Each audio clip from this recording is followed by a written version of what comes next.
Welcome everybody to another Archeo Death conversation with Irina. Welcome, Irina. Pleased to be here again. Yes, this is our third one, isn't it? Where we're talking Yep. about Viking death, burial, commemoration, supernatural stuff, all manner of stuff. And we promised last time that we'd go beyond some broader issues to actually look at some evidence and sort of get give an opportunity for us to explore in some more depth some of the archaeological evidence and some of the written evidence. Later And textual evidence, yes. yeah, so that we can sort of get to grips with the sources behind the discussions. And I thought we could have a conversation where we go from one to the other. If we run out of time, we can always come back and do another episode, but let's see how we get on. But should we start with the material evidence Absolutely. first? Let's And start with the archaeology. yeah, to get into the archaeology. So last time we talked about, just for those who haven't watched it, we talked about the many interpretive stages of trying to understand what burial ritual's all about, why people put things in graves, bodies, things, and how that burial ritual is a part of a broader mortuary ritual or mortuary sequence, which can involve different stages of, and so let's look at some of that evidence. So I'm going to share my screen, and I thought it would be a good way to introduce people, because perhaps people have only seen the TV show Vikings, a few museum displays.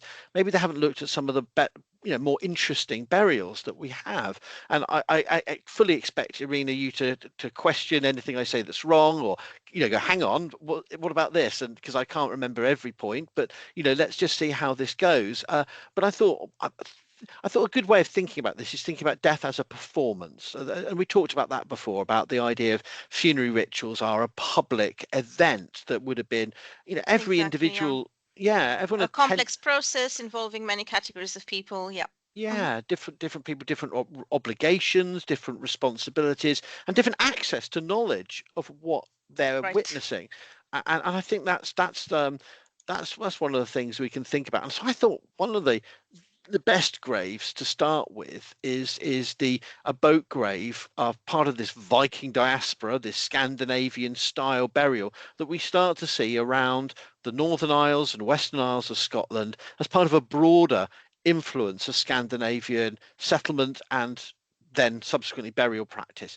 Now, the I'm not going to get into too much about the detail of these individuals' bones and isotopes and all that, but the argument is generally accepted that not necessarily everybody buried this way, because there are Hmm. examples now where the DNA is suggesting that some of these people buried in this Scandinavian style furnished burial were actually descended from the native peoples, a bit Pictish in this case.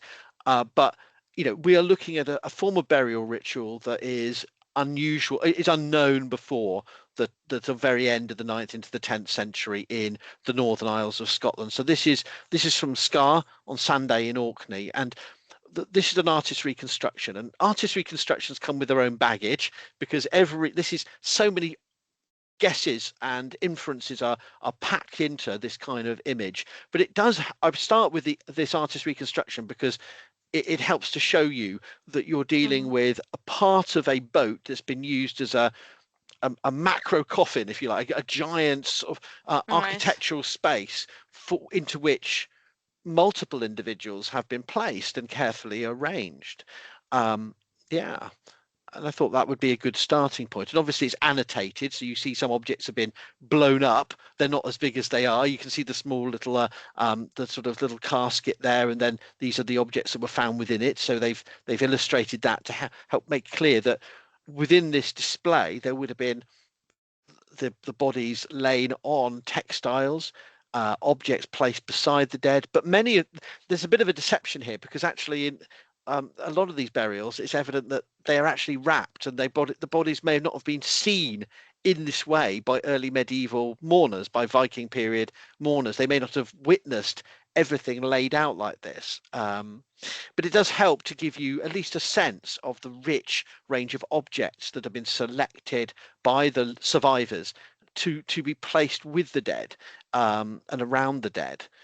Individuals of different age, different genders. So we have a child, an elderly woman, and a middle-aged man here. And it was, the other thing to point out is that they only found parts of the grave, because the rest of it, the reason the grave was found was because it was being washed away by the sea. So this was found as a rescue excavation, that it was uncovered in circumstances. No one was going, aha, there's a massive burial mound, let's go and rifle it. It was being excavated ahead of destruction by natural processes, by the action of the waves. So we've lost that other end of the vessel, and we're left with. I mean, there arguably could be animal sacrifices or other individuals who were part of this funeral and buried, but we don't have that. We've got sort of the midsection and one end of a small seagoing vessel, a small practical craft.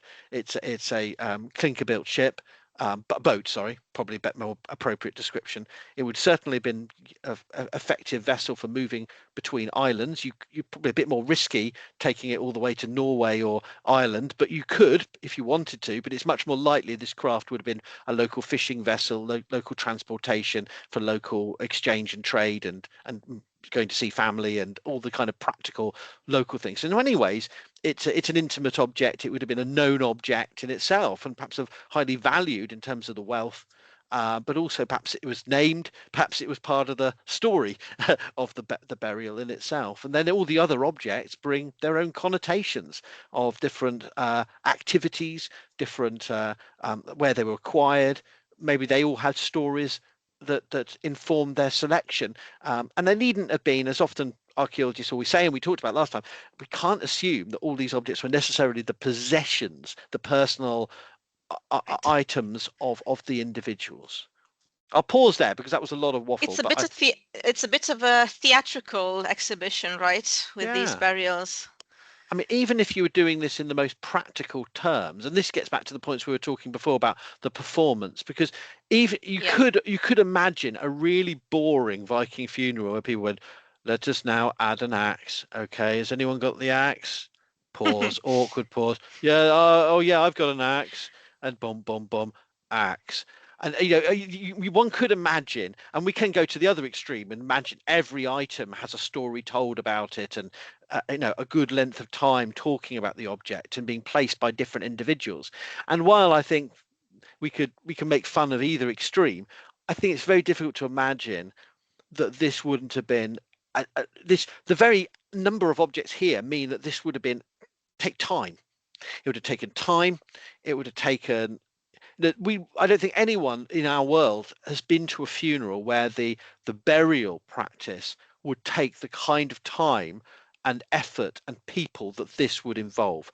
If anyone's listening to this or watching this who's been to a graveside funeral in whatever tradition, they tend to be across different faiths in the modern world very perfunctory, very very rapid because of circumstances. There may be a prayer in a Christian tradition, there may the coffin's lowered down, a few soil is added, and then people move away.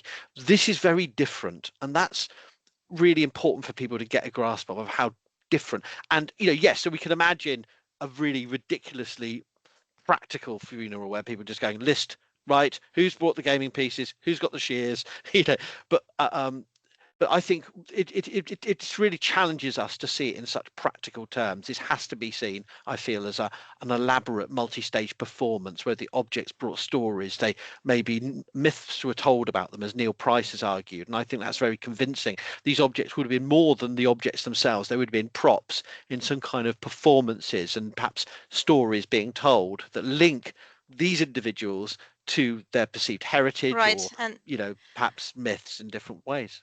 I was also thinking about this new idea in anthropological studies, the fact that things in these societies would not have meant the same thing as things for us. The difference between human and non-human would Yeah. have been perceived differently than we tend to do it today, like only regard them as objects.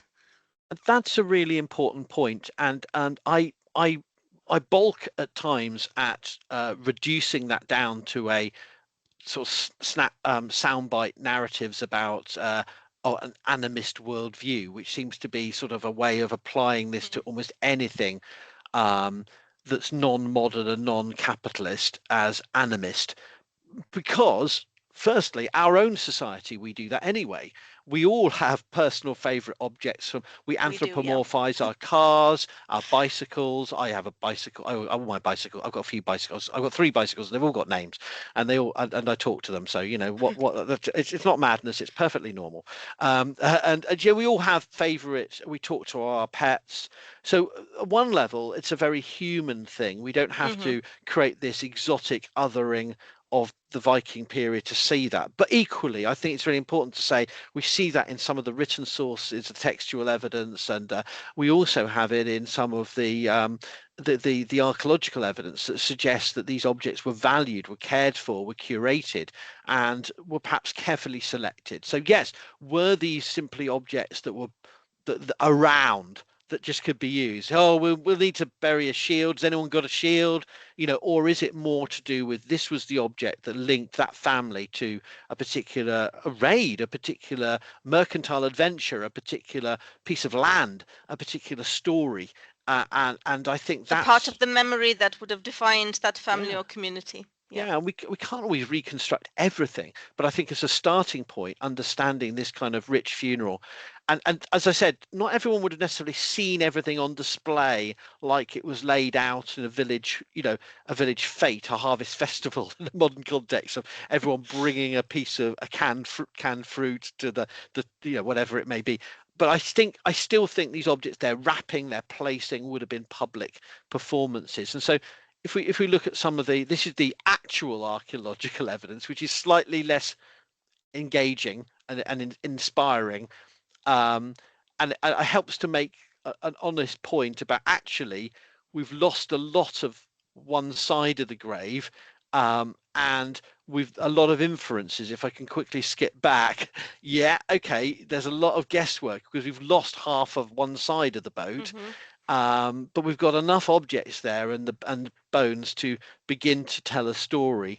Um, and so this is the 1991 excavation, and it reminds us that, to be absolutely candid and honest with you, there are, rather than having one artist reconstruction, we really should be producing about 10 with different options, for how we imagine.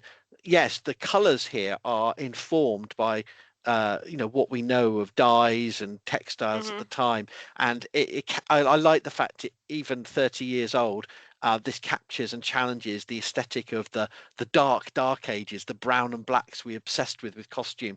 These would have been vivid, colourful ceremonies. They may not have been happy occasions, but they certainly would not have been drab occasions.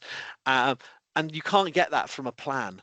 But equally, we have to admit that there are many objects here that could be reconstructed differently. There's gaps of evidence. The textiles don't survive in the fashion that that artwork shows. We're making inferences based on likelihoods. And this just, I think this captures, and it also makes the point that, and this is a thing that people don't talk about enough, is it's not simply about the choice of a vessel, the choice of objects, but the stones. Stones had to be brought there, weighed into the body, the grave, and the boat grave I excavated a while ago in Sweden.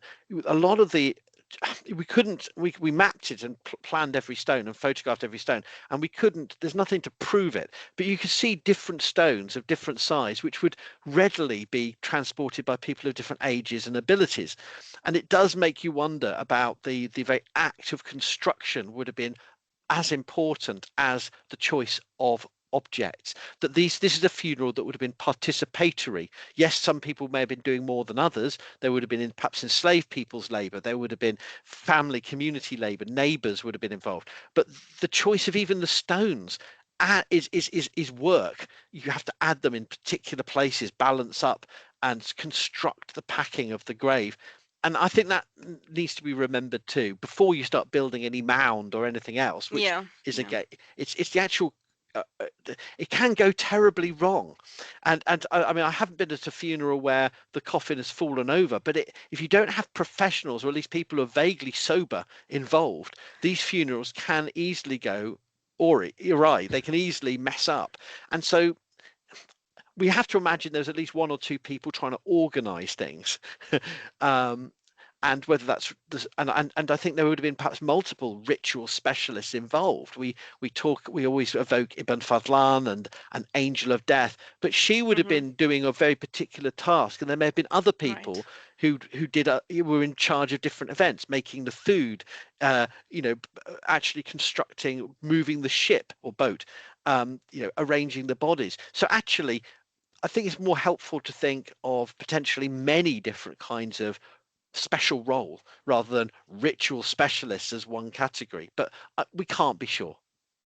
At any rate, a great collective effort Yeah, put into the whole. Yeah. yeah, yeah. So this is a moment suddenly where a change in burial ritual. Not everyone involved or buried would have been an incomer, a Scandinavian, uh, the term here in pagan Norse boat grave. This is from the James Graham Campbell and Colleen Beatty terminology. You know, these labels, these descriptors have baggage. We can't be sure whether this was to go off to the afterlife or one of many afterlives. There's so many questions here, but it is a very different form of burial ritual. I have a question. Do we know anything about these people here? Whether they were related, for example, or the people we find in this particular case?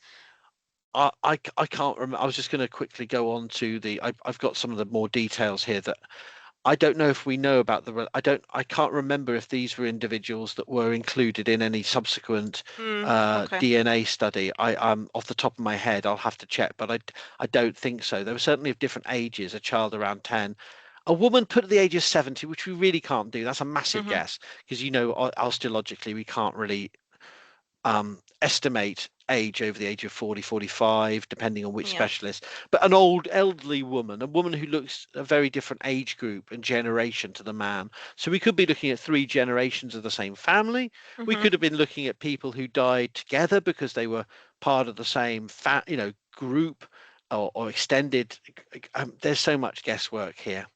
Um, but a range, this is just a synopsis of some of the main objects, and the inference that the man has the sword broken in its scabbard, and therefore evidence of breakage seems to be Mm-hmm. a thing we find on other objects in the Viking world. We'll come on to another couple of examples later, but we have broken swords, and how many of the other objects were put in broken is a question that I see a lot of archaeologists fail to think about. We find them fragmented, but perhaps like, there was no spear here, which is interesting in itself. But spears, we only have surviving the iron spear heads, and sometimes a Yeah. ferrule. And so were those spears deliberately sawn apart, broken, snapped? It's not easy. You can't just go with a spear, and they're really sturdy pieces of wood. They're intended. So if but we wouldn't necessarily see that. And so there's many other objects that may be deliberately fragmented. Were the gaming boards fragmented too? Were they deliberately breaking things on practical grounds to prevent their robbing, or to an act of consignment for the dead, that in the next world they are of use but only once broken? So we often talk about these furnished sort of Or Scandinavian burials. perhaps more practical, they kept what was best for themselves and they Oh, just they put gave them here the some old. stuff. I mean, I think it was Ibn Fadlan again who said that 1/3 of the wealth is kept by the family and 1/3 is put in the grave and 1/3 is should be shared with the followers at the feast. Yes. So in that sense, And so you could be looking at the rubbish there that's going into the kind grave. of, yeah, and or the and that is a lower really quality stuff. Yeah, and that's a really important point. Is everyone talks about these graves as, because they look suddenly so rich compared with the Yeah, other graves we have, high status. high And status. yes, Yeah, these people may well have been from a broader community, but the choice of so many objects may be motivated by other factors. As you say, it could be to do with the fact that most of the whatever the precise fraction, a large portion of stuff is not going in the grave. yeah, These are clearly not necessarily the best objects. They may be the old objects, and not necessarily because they were valued heirlooms, but because they were the ones they could let go. So we can't be sure. Certainly the whalebone plaque, which I showed earlier, which is an amazing object. Oh dear, I did it all as individual arrivals. I was just going to quickly jump back to say this whalebone plaques are find them across Scandinavia too, and they are particularly Norwegian, and they are a distinctive object type. A smoothing board is a practical function for them, but they may have other potential ritualized uses. And these objects would have been clearly valued and on display in households for at least a generation or more. Whether they were put in because they were the worst of the three available or four available, or we don't know. But certainly they would have been objects of some significance. And this, and my crude attempt to just give you a sequence of the kind of actions involved and the placing of bodies, covering them with planks, songs sung, stories told, drinks had, no doubt, fights ensued. There may have been, like all funerals, there may have been very, oh, I kept going forward. There may have been very formulaic and sanctioned sets of expectation, but also messy happenings. People getting Yeah. into arguments, falling over. Um, you know, uh, we can't reconstruct that, but I think it's important to remember that no, you can't put more than two people in the same space trying to organize anything, and some things go wrong, as any archaeologist trying to organize an archaeological excavation will tell you. So we have a range of a really interesting rich grave. It's exceptional. It was damaged. It was only partially preserved, but it does give us a snapshot on this changing world of the exposure of these communities, new settlers, new ways of thinking about the life and death, and disposing of the dead. Yeah, new identities forming. Yeah. Maybe we could complement that with looking at another really cool site, and this is from mainland Britain here now, and we're in the Eden Valley, southeast of Carlisle, which was a Roman city and then an Anglian Northumbrian centre of the 7th to 9th centuries. We know it's hazy 5th, 6th century status as a sub-Roman city, but this was an area that was on what had been a Roman frontier that became an integral part of the Northumbrian kingdom, which straddled the Pennines. It may have been part of a Brythonic kingdom of Reged, and by the time of the 10th century, this was an area which was still probably very hybridized population of Old English speaking or Anglo-Saxon, and Brythonic speaking Welsh, Cumbric more accurately, peoples, and would have been not far from the Solway Firth trade and exchange with Ireland, west coast of Scotland. And this is part of a broader region where we have silver hoards, stone sculpture, burials, and stray finds, which speak of the best way I put it is its interaction with the Viking world. Not every find speaks of direct Scandinavian settlement in massive numbers, Yeah. but this area, the coast of Cumbria, and then the Eden Valley, which runs sort of from southeast to northwest, is a really important conduit in the landscape. It's a land route along which you cross over the Pennines to York, and it's an important sort of agricultural land. And we have in this area a chance find by a metal detectorist in 2004 of a oval brooch, rapidly identified by the local metal detecting club as, whoa, this is unusual. The Portable Antiquities scheme, they liaised with the Portable Antiquities team. It was a good example of responsible metal detectoring, contacting the finds liaison officer for the nationwide England and Wales Portable Antiquities scheme, and it led to a English Heritage funded excavation in exceptional circumstances. And so you can see on this map, there's Cumwhitton, just southeast of Carlisle. This is this is a photograph of the excavated area, which is important to show you because it shows how damaged this was. This had been heavily ploughed. This is called truncation in archaeological terms. Most of the graves have already gone. What you're looking at is only the very bottoms of the graves. So there's no sea damage here. This is agriculture. And this would have been land that up until the 19th century would have been ploughed, but with horse-drawn plough, and before that oxen, and they wouldn't have gotten down to the graves. But so much of British archaeology has been destroyed by the shift to mechanized ploughing and enhanced by emergency ploughing of marginal land in the First and then the Second World Wars, the the European Common Agricultural Policies leading to shifts so that traditional land that hadn't been ploughed is ploughed, not one moment, but a succession of 20th century archaeological disasters for the many of our sites. And metal detectorists have helped to identify sites that are in the process of destruction, already been destroyed. Irresponsible metal detecting has, of course, brought its own problems, and that the scale of the hobby is out of control. There's no licensing, and many finds are not being reported. And not all archaeologists, me included, think metal detecting is just a bonanza of cool discoveries. There's a really it's a double-sided issue. There's many negatives to it, but this is a good example where responsible metal detectorists reported when they excavated, they found this site, which is by the beck. Beck is a Cumbrian term for a brook, a small stream, on a slightly higher ground. A series of 6 graves were found, but honestly, this is probably the last surviving trace of a bigger cemetery that has been literally decimated by long-term ploughing, and particularly mechanized ploughing, tractor drawn, and then more modern, which has left only 6 graves. And I just wanted to give you that context so that people understand that these finds are very fragile. We've only got a tiny bit surviving, but this amazing discovery sits in a broader pattern of, this is the distribution of Viking period furnished graves that we have.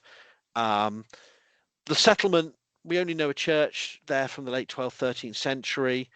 One brooch was found in the plough soil. A second brooch was found. They were identified as Peterson P52 brooch, oval brooches, and then an excavation took place. But just giving you some more maps for context, right? So you've got, this is the distribution of cemeteries and single burials from the north of England and the Midlands. Here in the centre, you've got immediate furnished burials found in the Eden Vale and on the Cumbrian coast. So we've got other finds, badly recorded, mostly 19th century. This is the only one that's been excavated in modern times.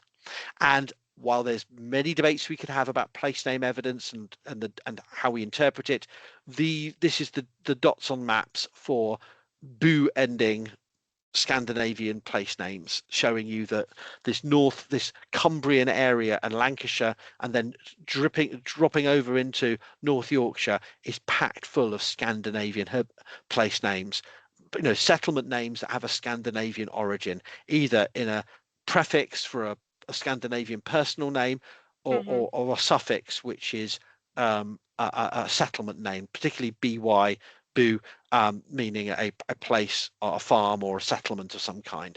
So it gives you that broader context. This is an area where we expect at least some Scandinavians were moving into the area, politically controlling the area, and settling the land. Not necessarily and again, I want to qualify this as, because people do get the wrong end of this. This wasn't a moment of invasion of everyone.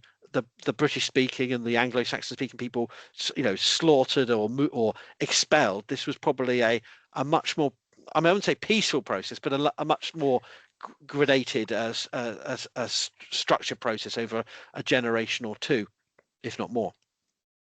And it doesn't mean that every dot represents literally tens of thousands of Scandinavians. This may be accommodations in local areas between the existing farmers and the incomers, and a mixing of people quite rapidly adopting Christianity. But we do have this phase of furnished burial, speaking of, if not pagan, then certainly not overtly Christian burial practice. And so Cumwhitten fits into that pattern of Cumbrian coast and Eden Valley.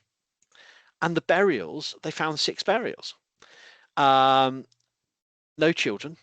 And again, I think that's because there were probably loads of children's graves, but they were truncated. They're gone. There are probably lots of other men and women's graves, but they've gone. But we've got 6 burials that are like a little snapshot, and they're so important, these graves, because they're the only ones from the area excavated in modern times. In modern times, so much of the burials I showed you on those dots on those maps were excavated badly, or just a collections of finds reported to the local vicar who who got them drawn and sent to the regional or county archaeological society. These are the only modern burials, and this schematic by the excavators again is full of inferences about where the exactly the bodies were, because the human remains were very poorly preserved. We've only got a few fragments of crania, of bits of the skull surviving, and most of the bodies it was just the objects around an empty space. So we don't have good skeletal preservation. It's very acidic soil, so we don't have the bone. But we've got two burials that have been called rather even outdatedly, even a decade ago, female, but that we could perhaps call them feminine or women's graves, assemblages of objects that are tended to be associated with female gendered assemblages, but no osteological estimation could be made. And four graves that were called in the report male, we could call perhaps masculine assemblages because they are weapon assemblages, but very heavily damaged. Human remains didn't survive on the whole. And the artifacts actually, though, were really cool because we have mineralized textile, wood, horn, and other materials, as well as the metalwork. And so the objects are actually a really rich assemblage. I could go into detail about all the objects, but I don't have to. But I don't know whether this is a point to stop. But just to give you, this is a rare example where we have 10th century Scandinavian style burials on mainland Britain. Fascinating.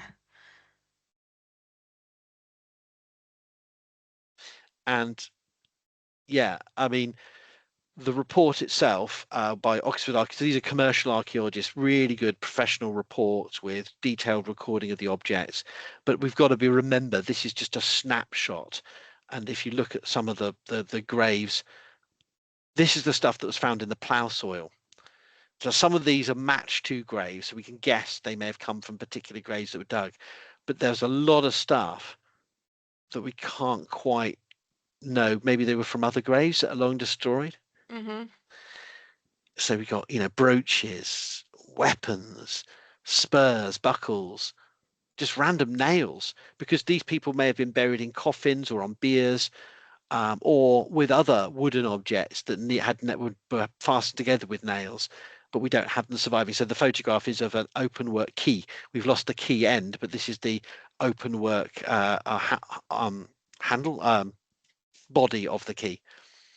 So a lot of stuff has been disturbed, and these are some of the plough soil objects. You've got a bit of a Birdell style oval brooch and a sword fragments from the plough soil, and it just makes you, well, not angry but frustrated to the core when you're an archaeologist, realizing if only we'd got to this site 50 years ago. But then you think, well, if we got to it 50 years ago, it probably would have been excavated very well. So it's the blessing and the curse of any excavation. We think, what could have been. And already the graphics are dated. This is a lovely 2014 report, but already the artwork is perhaps, I think it was dated at the time. It looks like very 1980s BBC micro computer graphic. But anyway, I shouldn't be mean because I can't do any better. But it conveys the information required of the graves, and again estimates of how they may have looked and the dress of these individuals, with the women with the grave one containing a pair of oval brooches that were found in the plough soil, so we can estimate that they were by the collar in that style of dress, a knife, a silver decorated knife, an L-shaped slide key, and what's really amazing is the details of color and but a textile at the feet, and a maple box, an iron-bound maple box containing items including a spindle well shield, shears, and glass linen smoother in the box. So I mean, and presumably other objects that we simply don't have surviving. And just, well, there are other things above that we've lost, because this is so truncated. What other objects around this grave, but it's pretty cool. So this grave one was down to the southwest, sorry, of the main group, and these are the artist's reconstructions of the brooch arrangements, and there's an image showing you how these would have been latched onto the person. So someone dressed this person, they washed them, they dressed and they cared for them, they put them in the grave, dressed, and then placed objects at their feet. Yeah. So there's little doubt that this grave one is. I don't want to be over rhetorical, but it wouldn't be shocking if you found this in Western Norway. So we can't prove this we can't prove this individual spoke Old West Norse and grew up in the fjords, and but even my more cynical brain finds it very difficult to question that this person is likely a first generation immigrant. The other graves it's more complicated, but we'll come on to that. But this individual would not be out of place. They may have long left Norway. 40, if they were an old lady, they could have been out of Norway for most of their life, but at least in terms of their burial ritual, this person was treated in a very comparable fashion of dress in life and in treatment in death to someone you'd find in Western Norway in the period, the Middle Viking Age. And we've got some further graves. If I can just take that's the reconstruction of the Maplewood box, which is, I think, a really great example of how fragments can tell a story, and also a great example of archaeological illustration and visual reconstruction of the lock mechanism that survived and was able to be reconstructed. I just really love these objects. And grave 2 is the other feminine grave, but no brooches. And there's a question of, there's two options here, and I like and again, I talked about this before with Scar. I think we should have more visual options because we don't know the details. So here, two different options of how the person may have been.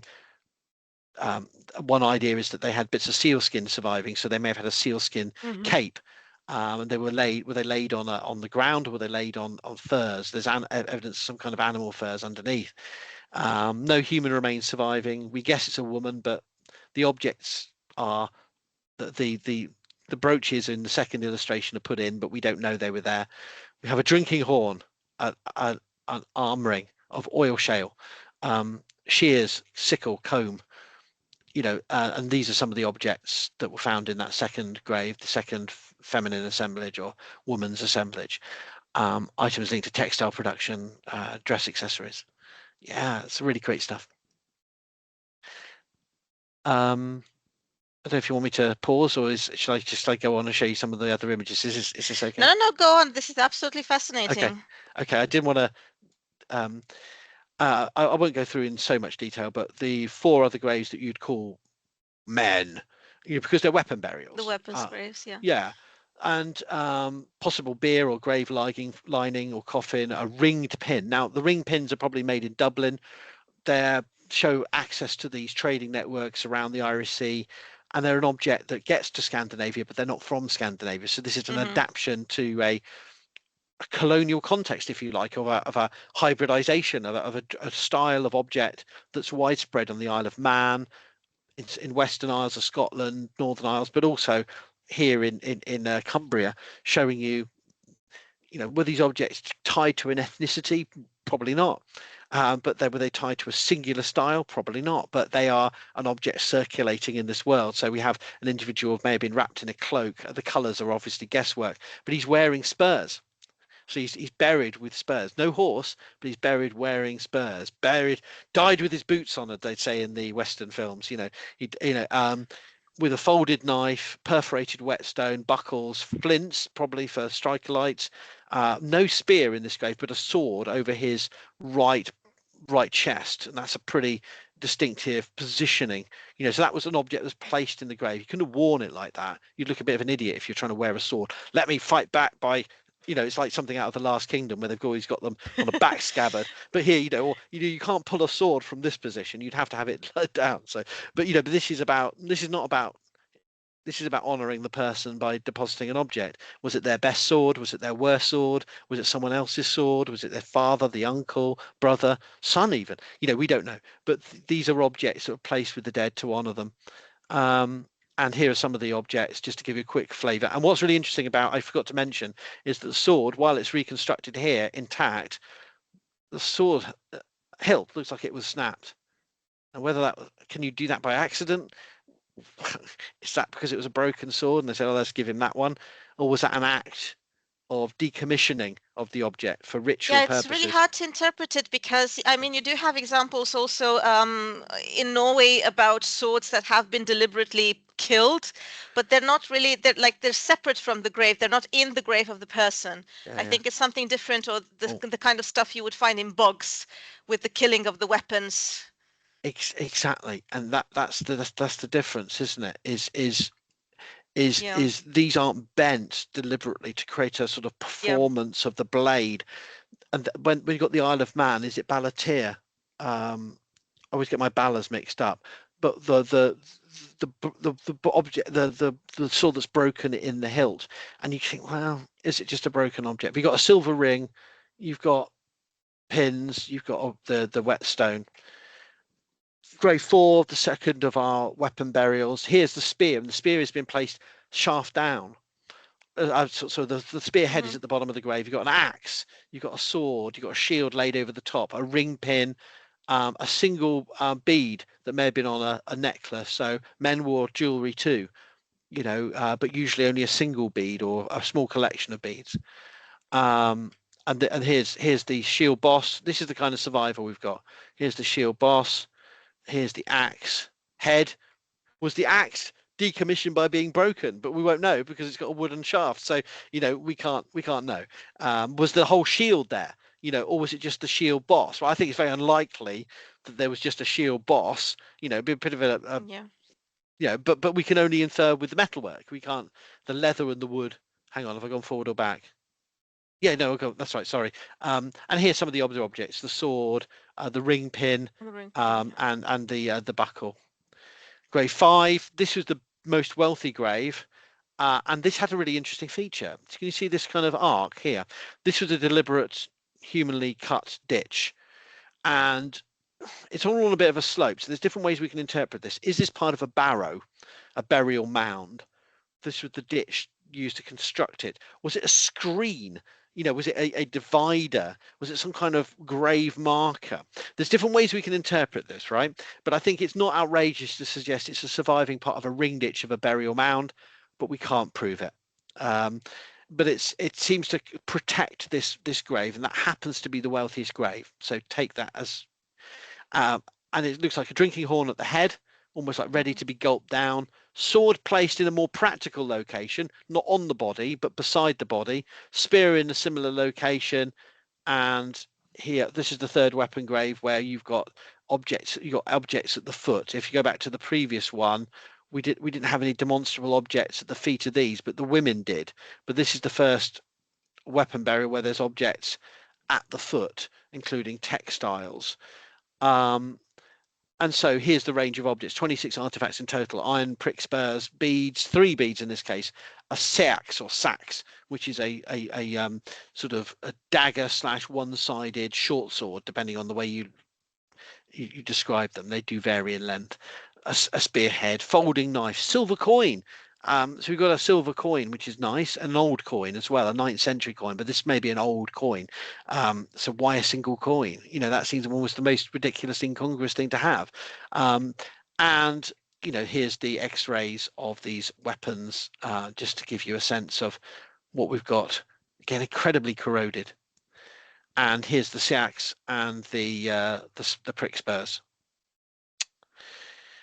and a drinking horn, and also bits of an iron chain. Maybe this is part of a cooking pot. Was the pot put in the grave, or was it Probably, yeah. not? But here's a bit of chain work that may have been Hmm. quite easily from a social setting, a feasting setting. So it's not all about weapons and warrior. It's also about sociality and feasting and drinking.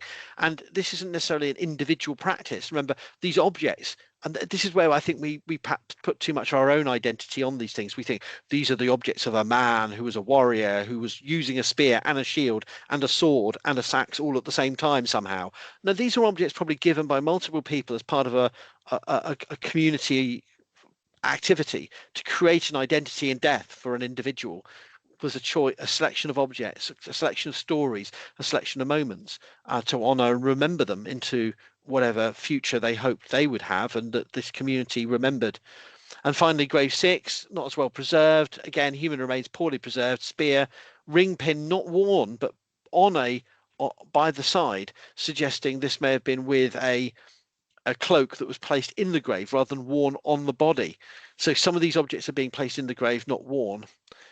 And so, just to sum up, this is kind of an archaeological snapshot of a community, maybe multiple generations. These people weren't all buried together, but they show there. But it's a fragment of a broader socio-economic political transformations of the 10th century in this part of Cumbria that.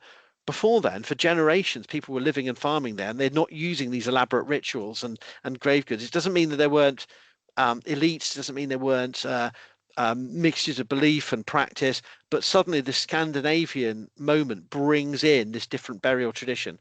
And no, we don't know if all of these were incomers, were migrants from the same family, from the same part of Norway, or are they a hybrid community of people that had lived elsewhere for a generation in parts of Ireland or parts of the Western Isles and then moved to this part of Cumbria? We can't be so precise. We can't just write a novel based on their story, but it hints at a process of change and a short-lived burial tradition, because within a generation, if this practice was going on, we should be having we have to have much more of it for much longer. We should have grave goods with burials of the late 10th, 11th, 12th centuries. It didn't happen.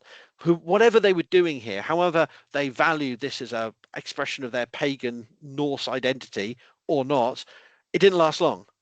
And this seems to be perhaps a couple of generations, then this tradition of burial stops. Yeah, And this would have been actually my question. I think you already answered it. To what extent we can actually see the difference between these 10th century burials and what was going on before. This would have been one thing. And I was also curious whether some sort of objects with a more clear religious connotation have been found, or rather not. well, this is the thing, isn't it? I mean, we want in our pop culture minds, not yours, but in our perhaps collective aspirations of what a Viking burial should look like, these come up short. Not only are they poorly preserved, I mean, for me, they're amazing preservation, but I think most people who are not used to how poor archaeological evidence looks, and perhaps Yeah. used to these, rather artist reconstructions are expecting not simply more elaborate burials, but they're expecting more obviously cultic objects, more obviously. Now, we could suggest that those ring pins and buckles and swords could have been, famed items linked to mythological, but Or how are we perhaps going to used know? in an amuletic way Yeah, yeah, of yeah. some sort. But I think most societies we're looking at in the early Middle Ages, there's not a separate religious domain, is there? They are working with their objects, their agricultural objects, their hunting, fishing, in military objects are all do have those connections to them, but they're not separate things. So yeah, when we were talking briefly before we started recording about the Viking sorceress exhibition at the National Museum of Denmark in Copenhagen. Well, we do have from Scandinavia and from Britain as well, objects, pendants, and items that are cannot be explained in practical terms. They're not simply decorative, but are they amuletic? Are they cultic? But frankly, these objects here, almost nothing can be set apart and Hmm. said that's definitely ritual. This is definitely an amuletic object. This is now we have the pagan lady of Peel, who's one of the possible Volva graves from the Isle of Man, but with odd objects and a range of objects, including one of these staffs and Hmm. a range of amuletic beads that are very special beads. But here at Cum Whittam, there's nothing that screams, that cries out to us, I'm the special object, I must be linked. You can link me to Norse mythology, please, because there is surely a story about this. No, so there's very little I can see that we can conclusively connect to that mythological discussion. Yeah, speaking of which, I could share a little bit the picture of the Furket grave, Oh, because yeah, I think it ghost. fits this discussion very well. I don't know if Please do. Oh, yes, there it is. yeah, this one. Yeah. Okay.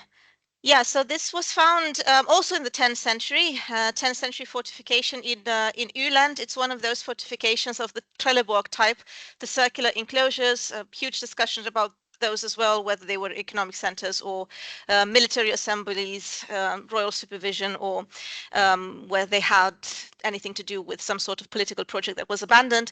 At any rate, this was a grave which was in fact on a wooden body of a wagon, which is also very interesting because we also have the wagon from the Oseberg ship burial in Norway. So this was deposited in this grave, and it seems that we have more examples of a similar situation, at least 10, as far as I know, in Denmark and in northern Germany. So, well, an interesting question here would be, does this have to do with the status of these women? Does this have to do perhaps with a way of regarding the afterlife? Is the wagon perhaps something specific regarding a journey to Valhalla, just in a different way? So there might be a connection there. So it's a very rich grave. There have been remnants of the costume recovered. She was wearing a blue costume, a gold thread across the chest, also some red details, and also a veil of linen. And she has many interesting objects. She has silver toe rings. There's also a small bowl that's apparently of some kind of Eastern origin, perhaps Persian. It also has some ointment, some kind of ointment, or remnants of ointment on it. Also a copper bowl. By her head there was a brooch with a lead kind of paste, a knife, a silver chain, a round pendant, a dress pin, a pendant in gold, two glass beads, a pendant with bird feet decorations, as well as a small chair pendant, and interestingly, henbane seeds in a sheep skin Oh, pouch. yes. Yeah. So yeah, the question remains who she was, whether she was indeed, can this woman be considered a vulva? Was she really a vulva in real life, or again, was this kind of framing her after she died? I think there are some arguments that speak for her role as a ritual specialist. So these weird objects like the henbei scenes first and foremost, and then there are also some jawbones from pigs and some owl pellets. And I think these objects might lead us into the direction of considering her someone who might have had something to do with magical activities in during her life. Or perhaps another kind of interpretation. What would be your take on it? Could we consider her a prophetess? Is it difficult to say? Are we overexciting in overexcited in defining her as a prophetess? I keep changing my mind on these graves, to be honest with you, Or the because metal stuff. I think that's also a great issue in archaeological literature, because they have been largely interpreted as being magical objects lately, especially given the fact that they're not really mass produced, but they yeah, seem to have been quite unique depending on the grave. no, I think again, we get back to the points we discussed last time about how much the weapons in graves speak of a warrior in life. This person's assemblage is an unusual set of ritual Hmm. paraphernalia, if you like. But Yeah, does that speak of her identity or of a number of other women or a number of other people who, is this about a role given to her in death for some role yeah, she had as opposed to in life? And I think I'm not saying that just to be pedantic or technical. These are important distinctions, and so I think the problem we still face is that Viking archaeology is really unusual in defaulting to assume that these objects relate to that person.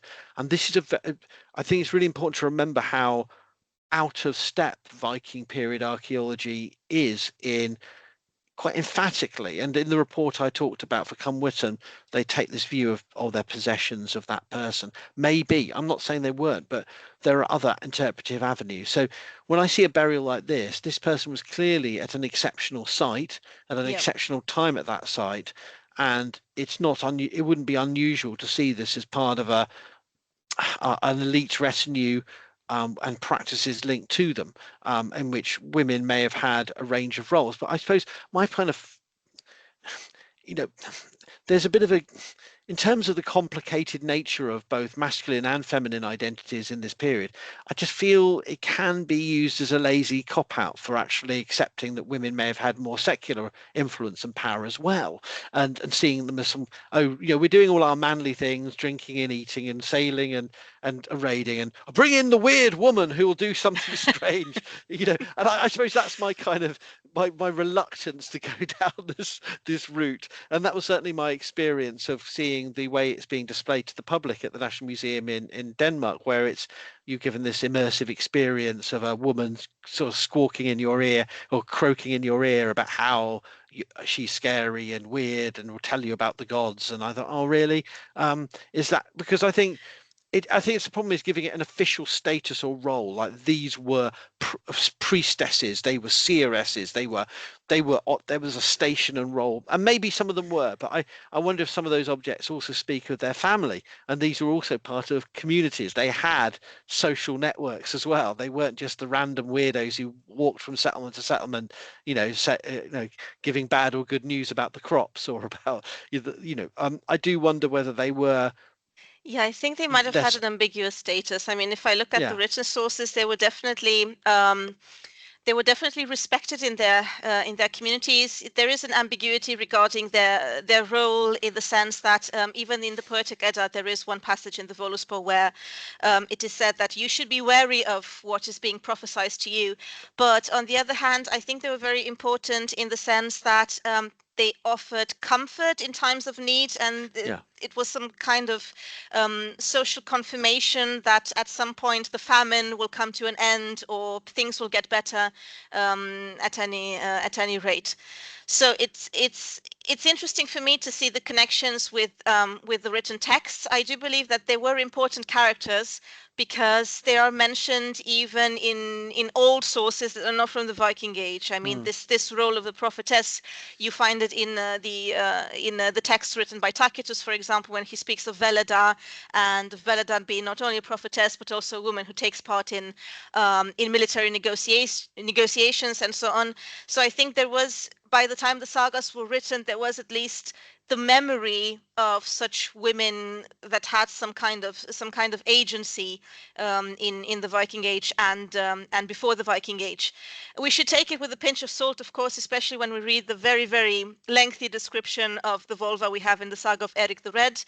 There are a lot of details there. There are way too many details there. And whenever we find too many details, we should be wary of that kind of description. But I think there was definitely some sort of memory regarding the importance of these women in society. mm, In Voluspa, for example, Odin himself is the one who raises a vulva from the dead. So he is himself not able to make the prophecy. He needs he one of needs these that. Yeah. women in order Yeah. to access higher knowledge. Mm. Yeah. So the question is whether that was a primary identity or for the Greys. I mean, yes, I Yeah. mean, I whether we are looking in on a window where we can match up, or we are looking at echoes of some other people and agencies that compose these Greys. But it's a fascinating set of evidence we have now from a range of parts of the Scandinavian world, and as I said, the insular world too. These islands with the Isle of Man burial from Peel, which Hmm. has been seen as one of these potential graves as well. It's very interesting, and certainly that's the way they portray it, the Douglas at the Manx Museum as a vulva, and that's so. This is not a radical new idea; it's well established now. But I think, as usual, I'm cautious about exactly how we interpret all these objects, or were they part of a set paraphernalia, or are they objects given to this person, to compose an identity? It's interesting. Absolutely. Yeah. Food for thought. Yes. Uh, So this is the challenge of our burial evidence, isn't it? And I suppose um, it's both tantalizing and frustrating in how much we can use this evidence. And these are exceptional burials. Most burials are, there's a lot of cremation, there's a lot of inhumation with very few objects, and it's about trying to not take these exceptional burials as somehow typical, or every second burial is one of these fiacat graves. It's these are quite Or unusual. you know automatically reflective of the identity that person yeah, really had during yeah, their lifetime. Yeah. yeah. I think we should at some point, maybe as a separate discussion, we should talk about some of these cool written sources that you're expert in, and sort of see what they tell us. I don't know whether you Yes, about want the to do that. burial mounds. Yeah, Yeah, I'm doing some research on burial mounds and about, well, actually how they are seen as markers of cultural memory. So I think that that would be interesting. because the frustrating thing about these graves, and perhaps that is a point to end on here, is we don't know. That grave 5 at Cumwhitton may have had a mound. Mm. It's unlikely they were forgotten immediately, but for how long were they remembered and by whom? And then you have the the sources we're going to discuss perhaps in a future episode, where there's that sense that there are some mounds, some graves are remembered and become these, at least how much they're actually remembered in terms of the historical detail, or at least stories accrue around them, that and that's a really fascinating phenomenon that perhaps we should come back to. Yeah, they're definitely a catalyst for remembering, and people, like medieval people, used to interact with them, or Yeah. Viking people used to interact with old graves. I mean, they changed the landscape, they interpreted differently. Maybe they re-erected a hole on the older place where there was a Yes. hole, or maybe they used those burial mounds in order to mark something else. I mean, according to the latest research, the burial mounds were also markers of farming grounds, for example. So that's also very interesting. And I actually read a very recent article about some graves in Norway with furrows discovered on them, and then the burial mound was covering these furrows. And at the beginning, there was this idea that this was actually only some kind of ritual, and it didn't really have some domestic purpose. But then recent analysis stated that some pollen was discovered inside the mound, so this was sign that some agriculture activity was actually taking place. So sometimes we shouldn't really separate the ritualistic from the domestic, because sometimes they can be brought together, as a matter of fact. And I find this fascinating. That's really cool. And so there's so many potential synergies between the textual and the material, and thinking through how we interpret these data in relation to each other. But I Yeah. mean, I think perhaps an hour and whatever is probably a good wrapping up point. But at least we've committed to what we said we would do, which is give us some of the material evidence. But I'd love to have a sort of more dedicated discussion another time about these other sources, and that would be really cool. Thank you so much. Yep. So next time, burial mounds as acts of memory or something similar. Yeah, yeah. Okay, that would be great. Yeah. Thank you to all those who had the patience. And thank you very much, Howard, for your great presentation. It was very, very enlightening. And till next time. Was that okay wrapping up like that? Was that all right? I'll Yeah. just stop recording. I obviously